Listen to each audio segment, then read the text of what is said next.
morning, bakers, on this beautiful Sunday morning. Slightly out of breath with all the pouncing that I've done in the kitchen.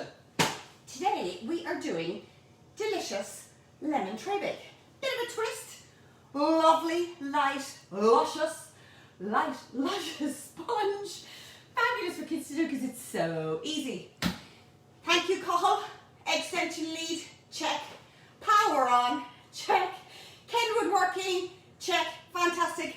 COVID haircut. COVID haircut, check. Thank you to my amazing daughter, Katie. Katie is going to be 21 tomorrow. So I'm wishing publicly my beautiful daughter, Katie, on a fantastic birthday for tomorrow. She's had 12 months being a hairdresser.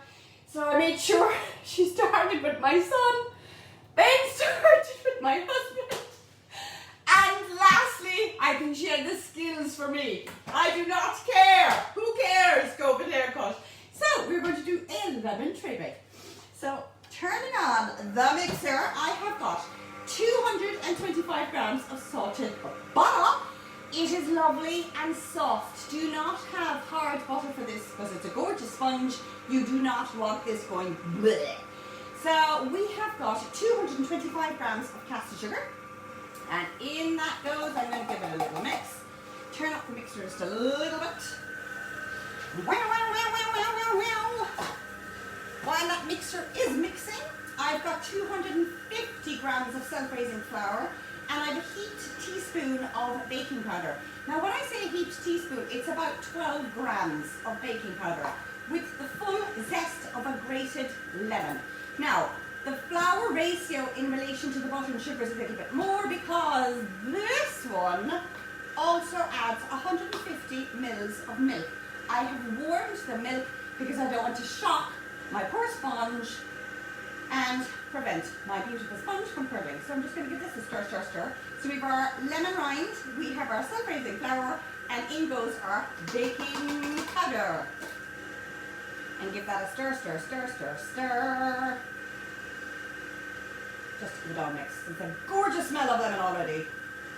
Boing, boing, boing, kids. This is ridiculously easy. 3 large eggs. Again, somebody asked in relation to the large eggs that I use. They are roughly about 60 grams in weight.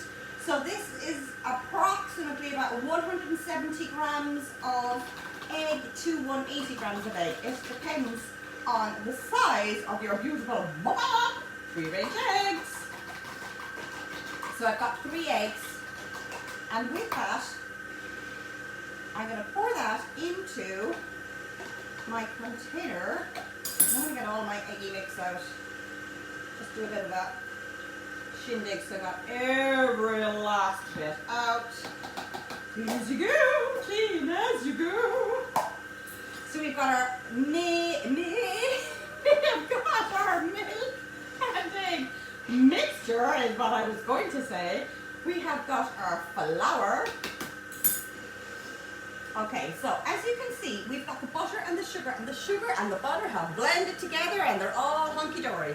Now, for most of my recipes, when I am making a sponge, I don't always add my flour next. It's a tip that I picked up from the boss himself, Carlos Bakery in New York.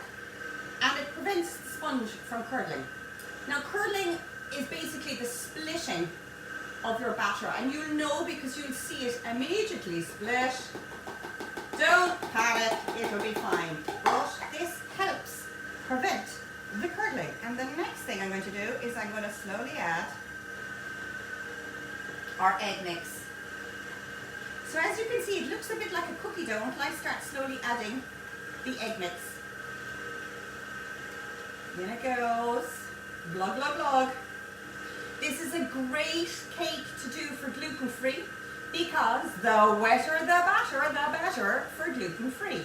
So as you can see, it is still quite gloopy, gloopy, gloopy. Throw in all my egg mixture. Throw in my parchment, squeezy you. Fill up my spatula.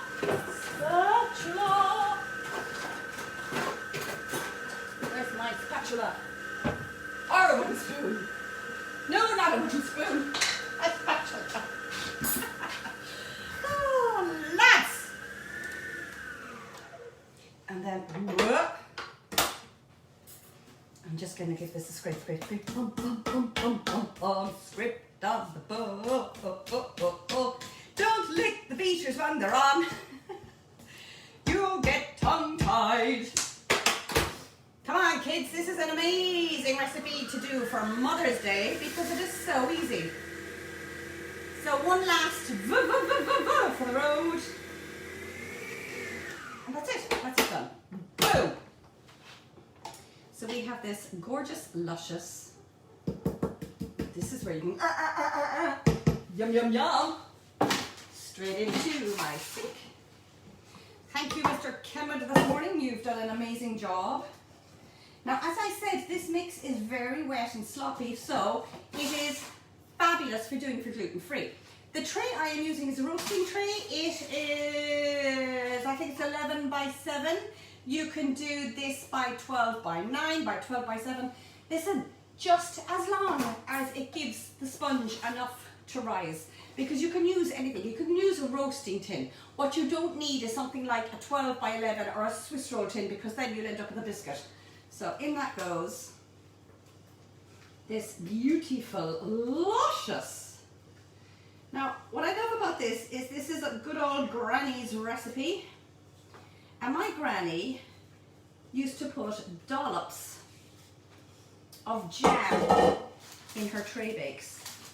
So because this is lemon, and because we've used the rind of a lemon in this yummy bake, I will use a jar of lemon curd. So with the jar of lemon curd, I am literally going to take out teaspoons of the lemon curd. And this is lovely because you get little pockets of just the lemon flavour. And this is a Tesco lemon. Marks and Spencer's do a gorgeous lemon. But the Tesco and the Marks and Spencer's would be the only ones I would do. If I had my own homemade lemon, I would do this as well. And you see the beauty about this particular sponge. If you don't like lemon, raspberry jam is beautiful. You could do clementine, you could do raspberry, blackberry, strawberry, and then just with a butter knife, all I'm going to do is I'm just going to swirl through that lemon curd so that it sort of wiggles its way through the sponge. So you have got a sponge with a lemon curd swirl, and this is going to go into the oven for about 35 minutes. Might even take 40 minutes. The oven is preheated at 180, always in my oven. So I'm going to put it in for about 30 minutes. I will check at 35 minutes. My oven, the TRAYBAKE normally takes about 35 minutes. You need a skewer. The minute you put the skewer in, and when it comes out clean, you will realise that the sponge is actually done. Try not to use a metal skewer. The wooden bamboo sticks or a toothpick are great because it's the wooden section of your toothpick that when you insert it into the cake, if there's any little bit of residue, will stick to your cocktail stick and will give a better indication with regards to whether your sponge is baked or not. And in that goes. Now, I would have one prepared earlier, except we had a little soiree with my beautiful daughter, family of course, and I did do a beautiful TRAYBAKE, and it's been devoured and eaten. So there was nothing left for Mr. Manners or even for show this morning. So I will put up a beautiful tray of the lemon bake. When it comes out of the oven, I will give it about 30 minutes to 40 minutes to cool the sponge. I will invert it onto a wire rack, and then I will drizzle with glacé icing. Your glacé icing is made up with about 225 grams of icing sugar and the juice of the lemon that you have rinded. The lemon rind that you have used, you will use the juice of that one particular lemon to make up that glacé icing. So glacé icing is basically icing sugar and a liquid, and in this liquid we're going to use the lemon juice. So I will put up the photographs, I will put up the recipe. Bear with me, I'm looking outside and it is glorious. I am going to strip off, get into my jogging gear and go for a jog, a run, a sprint, who cares? It's absolutely beautiful outside. Thank you all for watching. Again, I'm just going to wish my beautiful Katie a birthday tomorrow. She'll be 21, and I shall see you next Sunday at 10.